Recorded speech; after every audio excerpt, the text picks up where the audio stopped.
Recently, I've been thinking a lot about dreams, and there's two types of them, and people always knew there's like, oh, the daydreams, the ones you like won't really get it. You are not likely to get it just by doing your work.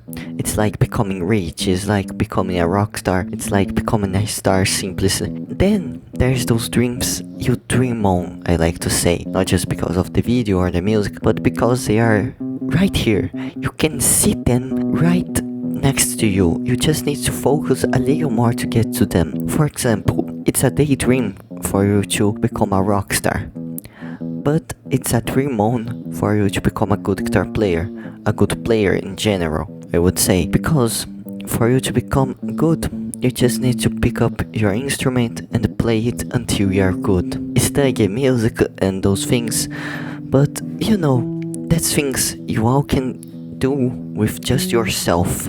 I like to think that the daydreams, they are just that far from you because they require more people. While the dream-ons are mostly something you can practice alone, the daydreams are all about those things you need the other people to recognize.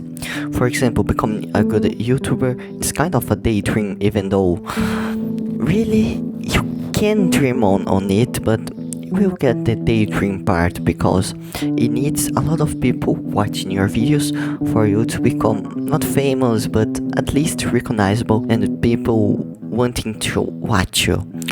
And in this part, what you can dream on, first of all, becoming good at speaking and recording good audios, because people not always see your video but many of them just hear them, so it's better for you to become good at recording and having a good microphone than you to becoming the best at the visuals and the things.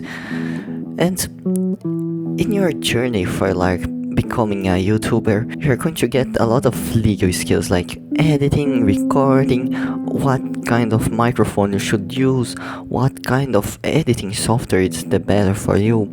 For me, it's DaVinci Resolve because not just I've been using it since my starting on editing, but also because I really think it's underestimated for how good it is. DaVinci Resolve, it's free, it's complete, you don't really need to do anything besides just installing it and using it, I would say.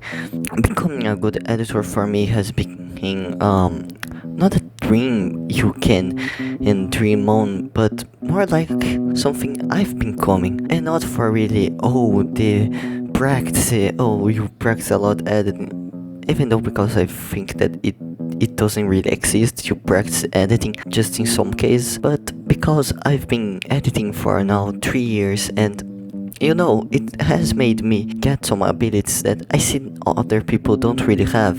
For me, it's kind of easier to make a storyline, because for many videos you need to think on that, what should I put here, and then while you are making the video, for example, you already think about the scenes you're going to put in, the things you really see coming together.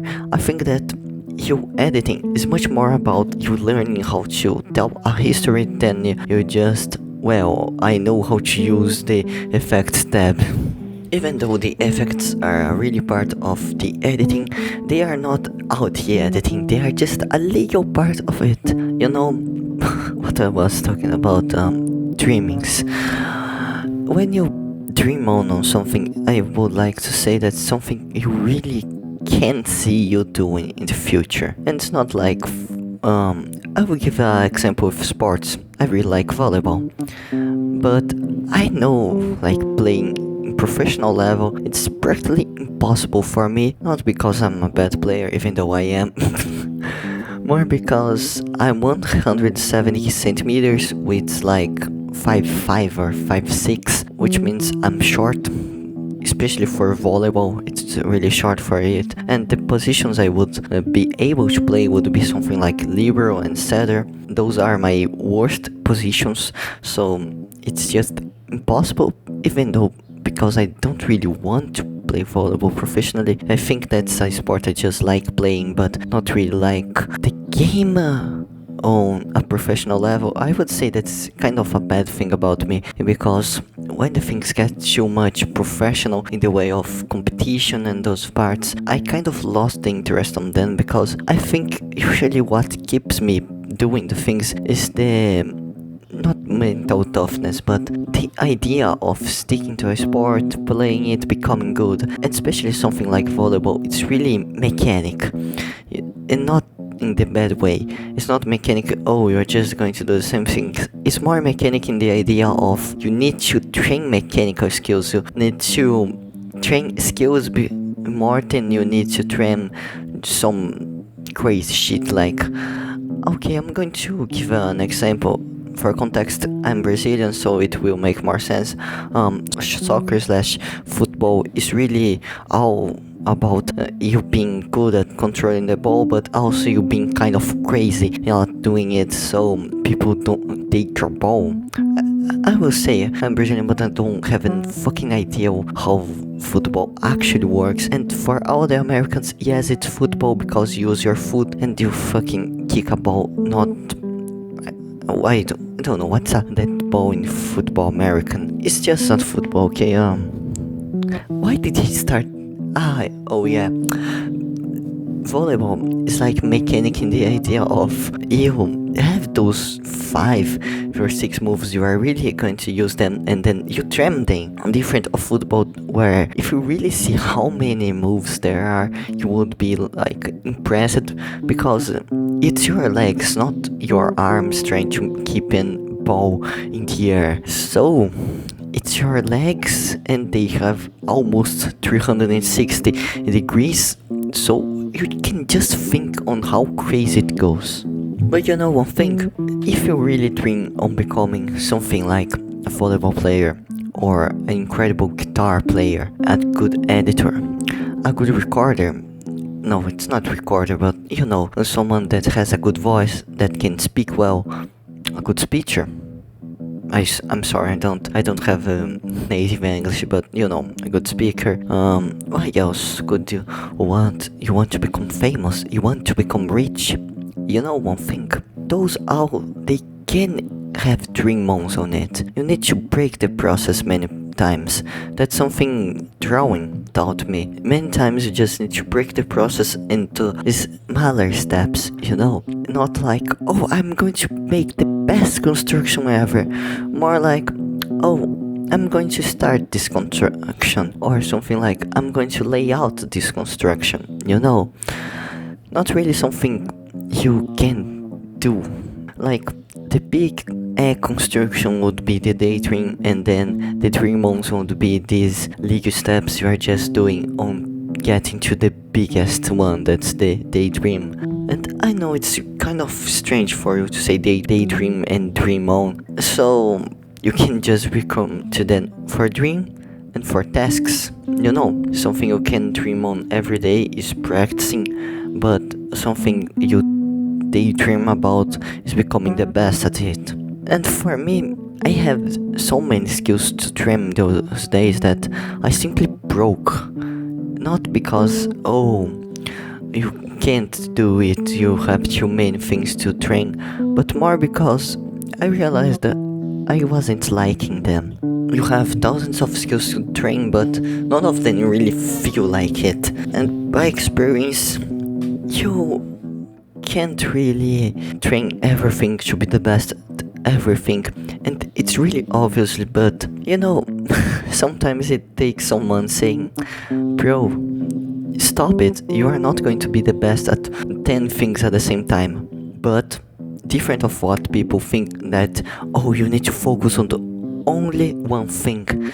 I think you can focus really on like 3 things, not like, oh, 8 hours a day, 8 days a week. No, since when the week has is 8 days, I'm sorry, not like, oh, 24/7, 365, but something like 8 hours a day for 7 days a week into what you really want.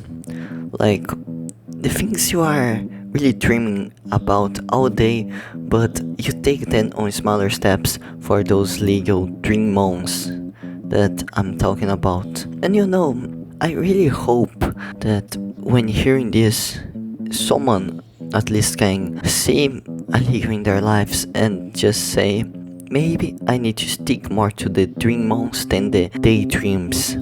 Because it's really all that I need to say, all that I really want to say. Dream on instead of daydream.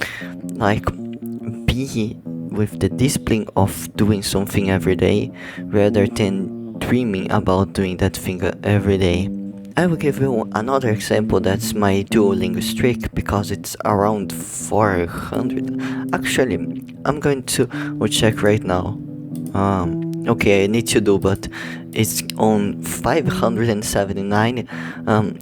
Doing today will get me to 580, and so I was, before starting really Duolingo, just daydreaming about, oh, I really wanted to have a good streak and just do the things on Duolingo. But then, just when I put this as a dream on, it really changed. And you can't overdo it. I think I've made a video. If I didn't, it just private. It was like doing a Duolingo unit every day for 30 days, and this fucked up my relationship with doing it, because then it was like, oh, I like to run, I want to run the Moab 240, that's a 240 miles race. So you're not doing it, bro. Not at the first time, at least not if you are just a casual runner. Okay, I think at this point I've been too far from the actual things I wanted to say, so I'm just going to end the video. That's a kind of video I really wanted to do because I have never seen one of those, oh, Minecraft and things. But goodbye, see you in the next time. Goodbye.